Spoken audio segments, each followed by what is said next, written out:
Sa pagpanaw at tuluyang pamamaalam ng ilang sa pinakamalalapit na kasangga ni Tanggol sa primetime hit na FPJ Batang Quiapo, hindi maikakaila ang lungkot na bumalot sa mga manonood. Bawat eksena ng paghihiwalay ay tumatak, lalo na't naging bahagi na ng gabi-gabing tutok ng publiko ang samahan at pakikipaglaban ng grupo. Para sa marami, hindi lang basta karakter ang nawala, parang mga kaibigan ding nakasama sa mahabang panahon. Ngunit sa mundo ng aksyon at drama, walang espasyong manatili sa dalamhati.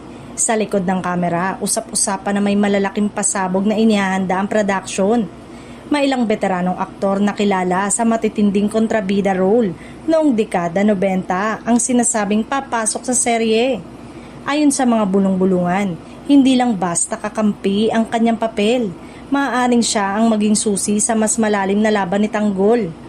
May isa ring award-winning actor na matagal na ring hindi napapanood sa primetime ang napapabalitang makakasama sa kwento.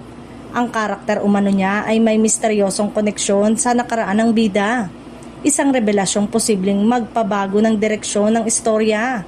Mas lalong naging kapanapanabik ang balita dahil minsan na raw siyang nakatrabaho ni Coco Martin sa isang proyektong minahal ng masa. Samantala, hindi rin mawawala ang bagong henerasyon, isang rising young actor na usap-usapan ngayon sa social media, ang di umano'y ipakikilala bilang bagong kaalyado ni Tanggol. Taglay ang boy next door appeal ngunit may tikas sa mga eksenang aksyon. Marami ang naniniwalang eto na ang magiging pinakamalaking break niya sa telebisyon.